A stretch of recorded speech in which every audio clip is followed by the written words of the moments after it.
Good evening, everyone. I'm Ken McLeod. A 17-year-old has been charged with murder tonight, accused of stabbing a man in Brandon this morning. The Hillsborough County Sheriff's Office says deputies were called to a home on Summer Breeze Drive at about 7:30 a.m. That's where they found a man who'd been stabbed. He was taken to the hospital where he later died. Police found the teen a short time later and say he admitted to the stabbing. He's been charged with one felony count of murder in the second degree. The Hillsborough County Sheriff's Office has lost one of its own. They say Master Deputy Robert Bobby Howard has died from injuries suffered in a traffic crash on Friday. The sheriff says Howard was off duty when it happened. He'd been with the department for more than 17 years. Howard was 53 years old. Investigators say a gas leak may have caused this explosion at a restaurant in Ocala on Friday night. Fortunately, police say no one was inside the Hugo Cafe when it happened, so nobody was hurt. The fire department says the flames were put out in less than 5 minutes. This weekend marks 2 years since the partial collapse of the Champlain Towers South in Surfside. 98 people were killed. And on this sad anniversary, we're hearing from a mother of a victim. Here's reporter Manuel Bajorquez. One of the last victims pulled from the rubble was 21-year-old Ilan Nabrov. He didn't live at Champlain Towers South, but was staying with his girlfriend in her family's apartment so they could attend a funeral the next day. She also died. Ronit Feltzer is Nabrov's mother. I'm going to grieve forever. I understand that. It's just how you make your day-to-day work. How do you do that, make the day-to-day work? I almost live as if Ilan were still with us. I don't think about him not being here. It's going to be such a wonderful day. Impossible to let go of the son, a beloved University of Chicago student who was so full of promise. He was very kind. He had a soft look to him, and he was fun. The tributes to the 98 lost are happening amidst the backdrop of a federal investigation into what caused the building to collapse on June 24, 2021. Earlier this month, investigators released preliminary findings pointing to flaws in the building's design and construction, specifically a pool deck that seemed unable to withstand its own weight. Alan Kilsheimer is an independent investigator. And the question would be, is it a column that supported the pool deck, or is it the pool deck itself, right? Those are two different things.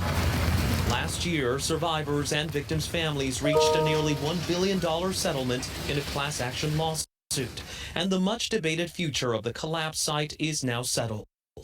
The land was sold to a Dubai developer for $120 million to build a new condo building. The families are now pushing for a permanent memorial in Surfside. I do know that other people never received the entirety of the bodies, so for them that still is a place that's sacred to them. There should be a memorial. We should always remember that a building collapsed and that 98 people were killed.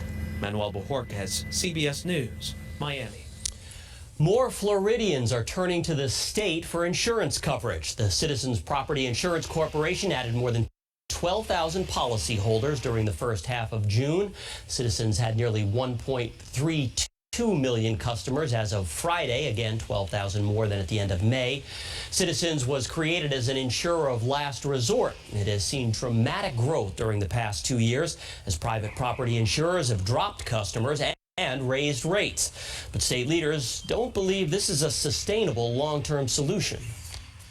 We have grown at the rate we have because we continue to compete with the private market, and we continue to compete with the private market in large part, not completely, but in large part, because our rates are not actuarially sound.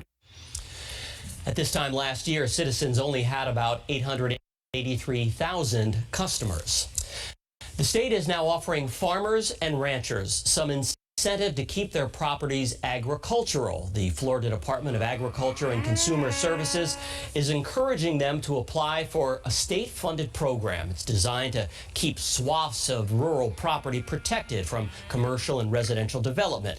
The department will accept applications through July 27th. The program allows landowners to continue farming and cattle operations in exchange for not developing the property. Agriculture Commissioner Wilton Simpson says it's all about protecting food production. When you can buy development rights, we're going to ensure many things. We're going to ensure that we have a place for our aquifer to recharge. We're going to ensure that we have a cohesive wildlife corridor. We're going to, most importantly to our mission, is make sure that we have a place to grow our food. You can find the application for this program right on the department's website, fdacs.gov.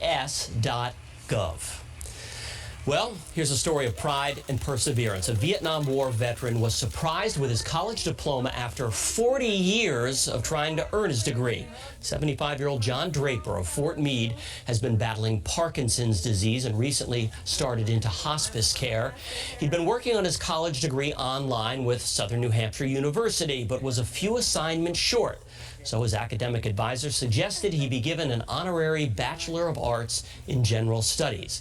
And there she was alongside family and friends as he was given that degree during a surprise ceremony this week in Bartow. Well, a kitten in Clearwater has already used one of its 9 lives. Police say they got a call from a woman at the tax collector's office on Gulf Bay Boulevard after she heard the cat meowing from under the hood of her car.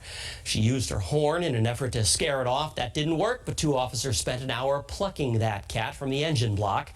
The kitten, estimated to be about 12 weeks old, was taken to a veterinary clinic to be evaluated.